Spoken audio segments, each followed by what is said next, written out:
the co-chairperson of this symposium, Professor Yvan Vandenplas, who is a member of ESPGHAN, and he served on a number of functions in ESPGHAN. One of the most recent was the chairperson of the ESPGHAN Gastro Committee, and he will now be presenting whether can CoMiSS, the presentation, can CoMiSS be improved? Yvan, can it be improved? Please, the floor is yours. Thank you, Hanya. Well, as was the conclusion of the previous presentation, no one is perfect, so certainly that it can be improved. So what I would like to share with you now is, again, going back a little bit in history, as you heard already. The origin of CoMiSS was, in fact, in the very first paper published in 2013 and called then the Symptom-Based Score. It was a paper on a multi-center Belgium study where we compared two extensive hydrolysates on their efficacy. And so the whole idea behind the development of CoMiSS was how in a multi-center study, how are we going to be able to compare all those children included? And so it was some way how to summarize in a very simple way the complex symptoms of infants presenting with cow's milk allergy. And then with a group of colleagues and friends, we met in 2015 in a workshop, and that was then when CoMiSS was created, but in fact it's just taking over that symptom-based score into CoMiSS. And as you just heard from Katerina, by now multiple studies have been performed with that CoMiSS, and the review that you just heard is just published in Nutrients, so you can find all the information that was presented to you there. So the conclusions, key message from that review is that CoMiSS is an awareness tool for evaluating cow's milk related symptoms in otherwise healthy infants less than 6 months of age, because that's the population where we get a normal range.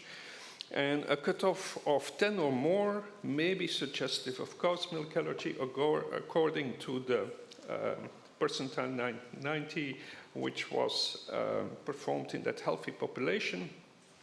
And the Bristol stool scale can be changed interchangeably to the Brussels infant stool scale, because the Bristol stool scale was developed not really for non-toilet trained children.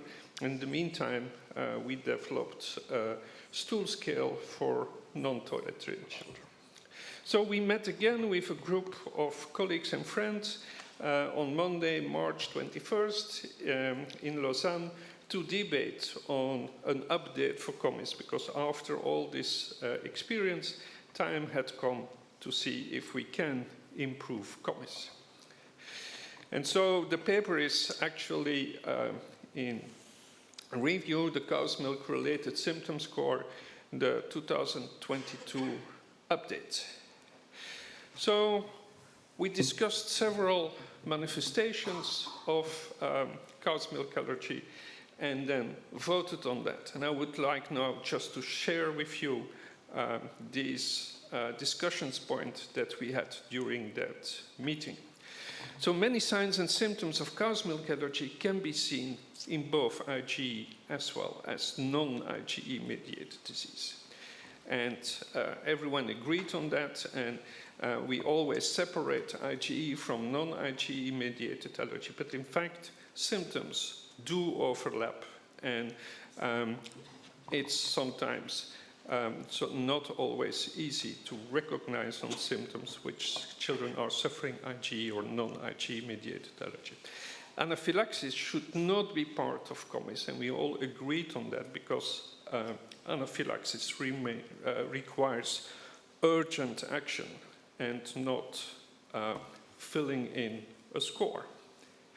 And failing to thrive should also, for that reason, not be part of CoMiSS, because if a child presents with failure to thrive, it needs a complete workup, and just focusing on is there cow's milk allergy or not, and filling in the CoMiSS score would be too restrictive.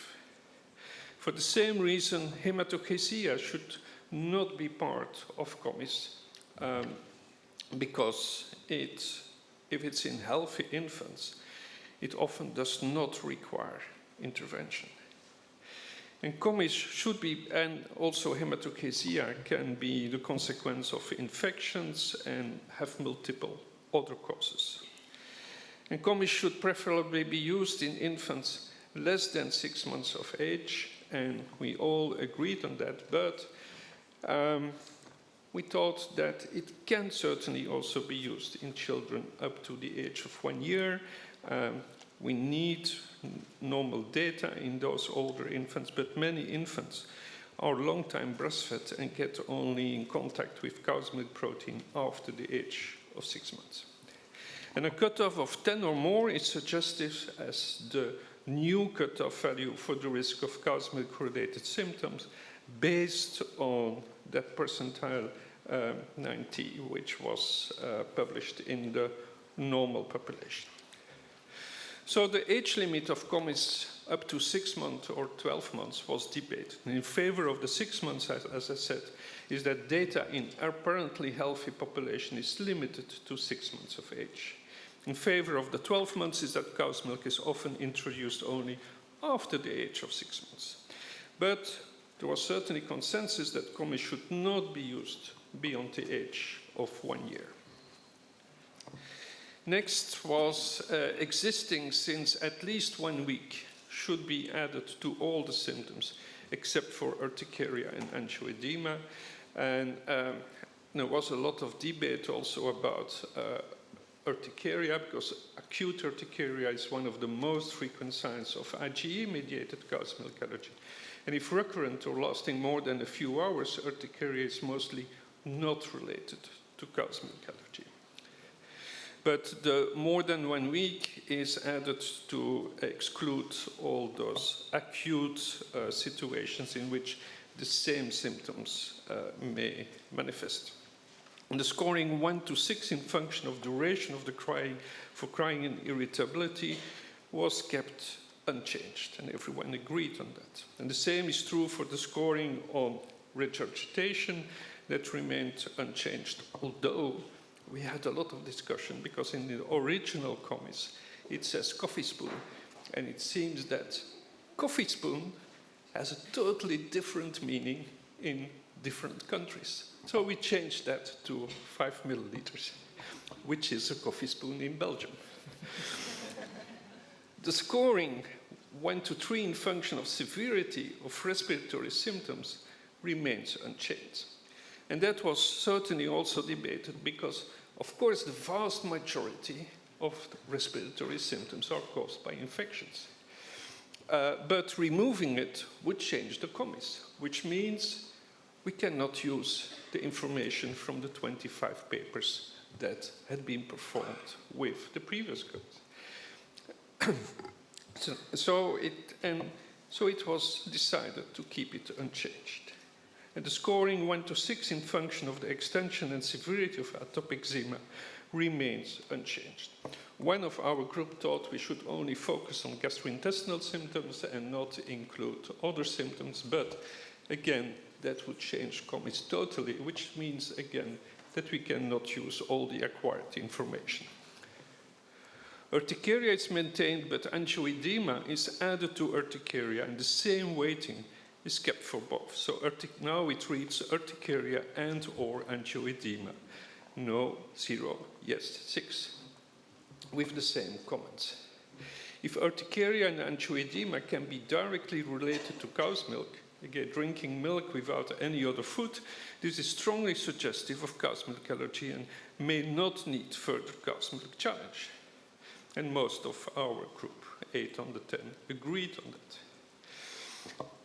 2 had somehow different opinions because we said to delete, because regardless the diagnosis, it's not, because if this statement focuses on diagnosis and not as an awareness tool, should be challenge proven, and again, urticaria is frequently also caused by viral infections and other foods. And then regarding the stools, we decided that the Bristol stool scale was developed to evaluate gastrointestinal transit in adults. It was replaced by the Brussels infant toddlers stool scale, which was developed and validated to evaluate stool consistency in non-toilet trained children. So we have a weighting of 4 is given for hard, 0 for formed, 4 for loose, and 6 for watery stools, as described in the bits. The impact on CoMiSS in comparison to the original scoring according to the Bristol stool scales remains unchanged. So what we could realize, thanks to the extremely hard-working Katerina also, is change Bristol stool scale to BITS stool scale without having an impact on the value of the total score. So Bristol stool scale and BITS can be used interchangeably because they do have no impact on the score. The updated CoMiSS should continue to be used as an awareness tool for evaluating cow's milk-related symptoms in otherwise healthy infants less than 6 months old, with the discussion of 1 to 1 year, with a cutoff of 10 or above. So a CoMiSS score of 10 or above may be suggestive of cow's milk-related symptoms. So what are the key messages of this presentation? Is that the Brussels infant stool scale and the Bristol stool scale can be used interchangeably, which means that whatever stool scale you prefer to use, it has no impact on the CoMiSS.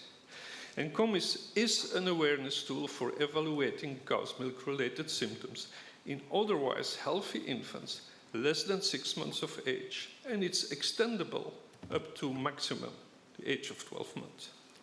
And we come up with the decision to decrease the cutoff of 12 or more, which was put forward very arbitrarily because 12 was chosen because that means that you need at least 2 different symptoms with a maximal score or 3 symptoms. And so we decided to decrease that based on the acquired information to go down from 12 or above to 10 or above. So a cutoff score of 10 or more may be suggestive of cow's milk allergy. And you all got the new updated cow's milk form on when you came into the room. And we hope that you will use that for the future to increase the awareness of cow's milk allergy and to avoid under and overdiagnosis of cow's milk allergy. And now the 5 of us are ready, or the 4 of us, sorry, are ready to try to answer your questions. Thank you very much. Thanks a lot, Yvan. So indeed, until now we try to